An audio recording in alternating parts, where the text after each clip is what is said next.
there, you know, there will be there's some fire hazards that we would want to pay attention to that you can see from the outside, but there are also some codes that certainly citizens can get some training on in very much the same way that people who are involved in Neighborhood Watch are kind of trained what to pay attention to. Right. We're not ready to open that up to the public yet. There's going to be some training and some piloting.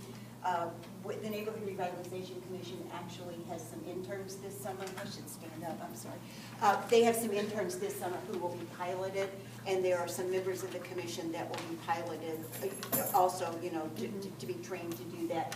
And I noticed in the response to the article that Betsy Bloom wrote on Sunday about code compliance and code enforcement, that was one of the recommendations, that citizens could feel more empowered to do that. Yeah, and absolutely. I think it would be more empowerment. I think there would be better reception in our neighborhood for a neighbor-to-neighbor thing. So it's something that we can look at down the road.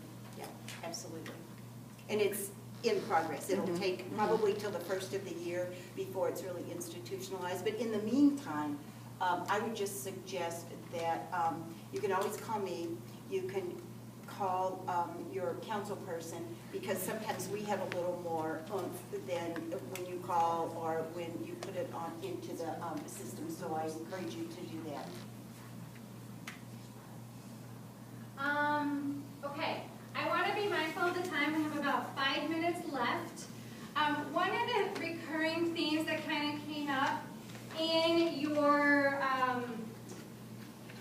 index card activity was the desire to increase relations between folks. And in the short term, we had kind of talked about, if that was a theme, the opportunity for people, if they want, to put together another get-together, like we had with the Ice Cream Social. It can be whatever the committee decides on. We were thinking kind of December-ish, low cost, no cost, because we don't have any money.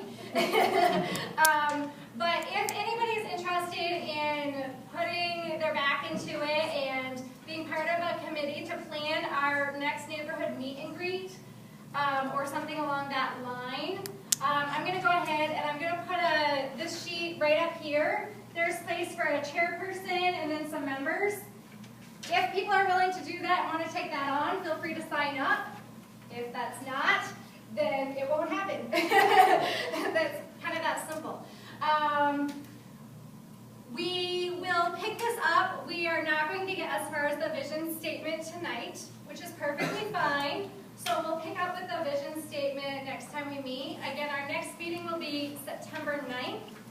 Location to be announced. So keep an eye on your email. Check the Facebook group for information and updates. Anything else? Yes. This is another question for Sarah. The capital budget, or the budget, is going to be processed in the next month or two, correct? That's right. Well, there you are. Snuck up on me. The question I had, your name? My name's Kathy. Kathy, you alluded to the fact that this group has got no funds or whatever. I know other groups put in requests or whatever to the capital budgeting. Would that be something that the Neighborhood Revitalization Committee could put in a request, or has it already been sent? That's capital improvement budget, you know, for things like lighting, etc. And I am not sure that we can do that as a group this year. That's part of what is advantageous to have a neighborhood association that we can do next year. Yes. Did you say it was a Facebook That is page? pretty set. And There's a Facebook group. And the name of that is Weigent-Hogan. Weigent-Hogan Lacrosse, I think is. If you find somebody who's already part of the group, that's probably the easiest way to find you. Any other? Yeah, Carl. Do you know how about the email that we have so people can write in questions? Do you have that? The email is not checked quite as frequently as we would maybe hope, but it is checked. So you can always email Weigent-Hogan@gmail.com. The other place to look for information about upcoming meetings is the La Crosse Tribune's online calendar. We did post this meeting there and intend to continue to post them.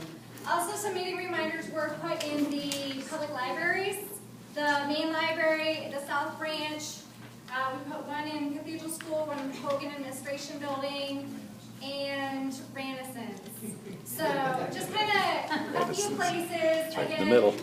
it's a grassroots effort, so we're doing the best we can with, a small group of people and no money. Will the grassroots people draft a vision statement and bring it in next time? We actually have that done already, so it's rough. We're open to feedback, but we do have a starting place. It's easier for a big group to revise than to draft. Yes, and so if you want to kind of get a look at that, that's what it is. We won't talk about it today, but that is our draft statement. Would that be the kind of thing that we should just put out on the Facebook. One way of communicating that, so this body of interested neighbors could see it, and we'll have to figure out some other way for those who aren't connected to see some of this information. And may I just make a pitch? I was down here. We really need a good communication person that could help us get this group really connected as best we can. It's been a terrific challenge to all of us because we're all coming at it from a variety of experiences, and some people don't even have any Facebook connections, and we have a population of people who don't want them. So if you've got ideas and you're in that vein of communication, see us, because that group needs to be pulled off very quickly, actually. Sorry. I didn't go. We need a communications officer. All right. It is 8 o'clock. I want to thank, I'm sorry. No, that's okay. This is our first meeting. Is there a website or anything that tells more about the neighborhood revitalization? Yes, if you go to the City of La Crosse, the official webpage, and then you go kind of on the right, there are sort of current programs that are going on. We have sunk down to about 4 or 5, but you'll be able to find us there. And the minutes from our meetings are there, and some of the other activities. There's also posted there, if you're interested, kind of the year in review, what the Neighborhood Revitalization Commission did last year. And, we're continuing to do those kind of things. So, yeah, absolutely. Is that open to the public? Yes. Okay, so we can, if we go to thecitylacrosse.org, we can find out when the commission